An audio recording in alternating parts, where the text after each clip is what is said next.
अस्सलामुअलैकुम रहमतुल्लाहि व बरकातुहू।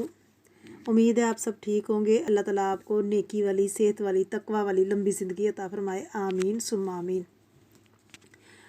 रब्बि इश्रह ली सदरी व यस्सिर ली अमरी वहलुल उक़दतम मिन लिसानी यफ़क़हू क़ौली।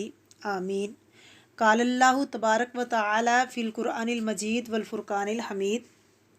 बिस्मिल्लाहिर्रहमानिर्रहीम। रब्बना हब लना मिन अज़वाजिना व ज़ुर्रिय्यातिना क़ुर्रता अयुनिन वजअलना लिल मुत्तक़ीना इमामा। सूरह फ़ुरक़ान आयत नंबर 74।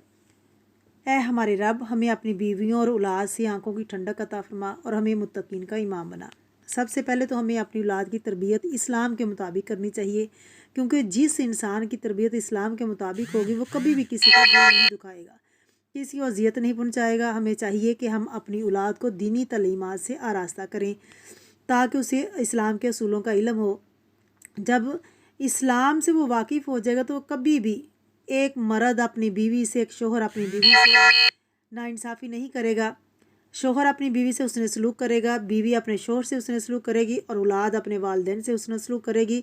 अगर फिर भी औलाद और शोहर की वजह से कोई परेशान है तो ये वजीफ़ा ज़रूर करे। इंशाअल्लाह अल्लाह ताला औलाद और शोहर को आंखों की ठंडक बना देगा इंशाअल्लाह। अस्सलामु अलैकुम रहमतुल्लाहि व बरकातुहू।